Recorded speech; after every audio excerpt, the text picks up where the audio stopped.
हस्ब रिवायत शिवनिंग स्कॉलरशिप जो है वो अवेलेबल है दोबारा। ये हर साल अगस्त में आता है और इसको हम हर साल अप्लाई करते हैं और इसके अंदर हमारे जो बहुत सारे स्टूडेंट्स होते हैं या जो लोग भी इसको विन करते हैं उनको यूके के अंदर जो यूनिवर्सिटीज़ है वहाँ पे 1 साल की leadership training through their post graduate degree जो है वो दिलाई जाती है।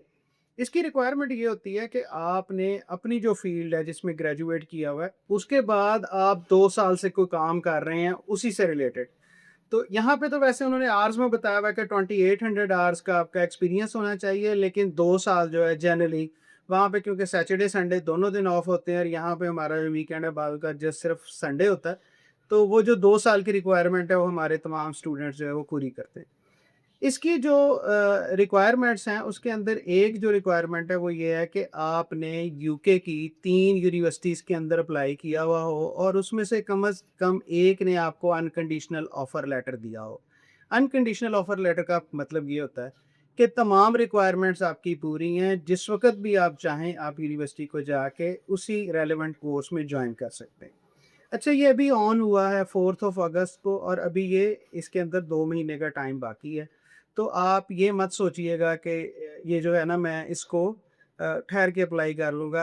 अर्लियर द बेटर की बेस पे इसको फौरी तौर पे जाके अप्लाई करें क्योंकि ये बड़ा ही पॉपुलर स्कॉलरशिप है और बहुत सा पाकिस्तानी जो स्टूडेंट है वो इसके अंदर जाता है। बहुत से जो मिड कैरियर प्रोफेशनल्स हैं वो इसके अंदर जाते हैं। अच्छा, इसके अंदर जो फ़ोकस एरिया है वो मैं आपके साथ शेयर कर देता हूँ।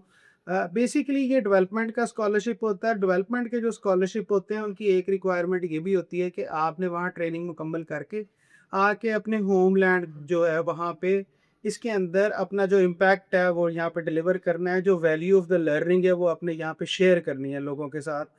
और इसका मकसद ये होता है कि इन तमाम सेक्टर्स में डेवलपमेंट जो है ना आपके थ्रू होती नजर आए। इसके अंदर एक जो पार्ट है वो है जी क्लाइमेट एंड सस्टेनेबिलिटी। इसके अंदर environmental policy, green energy and climate change, ये 3 एरियाज को फोकस किया गया है। इकोनॉमिक ग्रोथ जो है उसमें business, finance, innovation and developmental economics, इसके ऊपर बात हो रही है।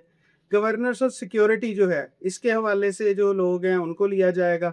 इसमें public services, democracy, conflict resolution and international relations, science and technology की फील्ड से लोगों को लिया जाएगा। Digital transformation, data science and engineering, health sector जो है उसके अंदर global health, public health policy और मेडिकल एडमिनिस्ट्रेशन, ये इनके फोकस एरियाज हैं। और इन फोकस एरियाज से लोगों को लेके यूके की यूनिवर्सिटीज़ के अंदर ट्रेंड करके उनको वापस भेजा जाएगा। वो आके अपनी जो कंट्री है उसके अंदर इन्हीं तमाम शोबों में अपना जो इम्पैक्ट है वो डिलीवर करेंगे। तो शिवनिंग का जो एक पर्पस होता है वो डेवलपमेंट होता है, आपके अंदर लीडरशिप को डेवलप करना होता है, आपकी नेटवर्किंग बनाना होता है और आपको जो गवर्नेंस, पब्लिक पॉलिसी है, ऐसी सारी चीज़ें सिखानी होती है।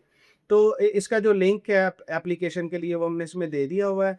चीज़ें मैंने सारी बता दी हुई हैं, फिर भी कोई चीज़ समझ ना आए तो आप पूछ सकते हैं कमेंट कर।